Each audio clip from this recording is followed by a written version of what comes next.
பிள்ளைகளே, இச்சையடக்கத்தை பற்றியுள்ள வசனங்களை அறிக்கை செய்வோமாக. சாந்தம், இச்சையடக்கம் இப்படிப்பட்டவைகளுக்கு விரோதமான பிரமாணம் ஒன்றும் இல்லை. கலாத்தியர் 5:23. துர் இச்சைகளுக்கு இடமாக உடலை பேணாமல் இருந்து கர்த்தராகிய இயேசு கிறிஸ்துவை தரித்து கொள்ளுங்கள். ரோமர் 13:14. கிறிஸ்துவினுடையவர்கள் தங்கள் மாம்சத்தையும் அதன் ஆசை இச்சைகளையும் சிலுவையில் அறைந்திருக்கிறார்கள். கலாத்தியர் 5:24.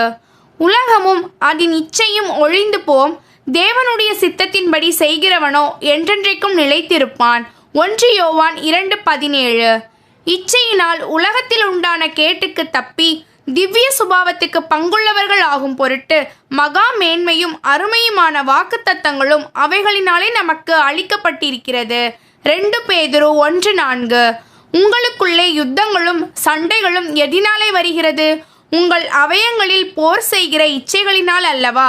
யாக்கோபு 4:1. பின்னும் நான் சொல்லுகிறதென்னவென்றால், ஆவிக்கேற்றபடி நடந்து கொள்ளுங்கள், அப்பொழுது மாம்ச இச்சையை நிறைவேற்றாதிருப்பீர்கள். கலாத்தியர் 5:16.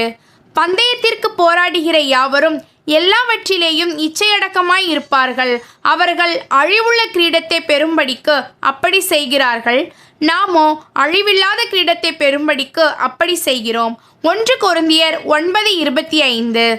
ஆகையால் விபச்சாரம், அசுத்தம், மோகம், துர் இச்சை, விக்கிரக ஆராதனையான பொருளாசை ஆகிய இவைகளை உண்டு பண்ணுகிற உங்கள் அவயங்களை அழித்து போடுங்கள். கொலோசையர் 3:5.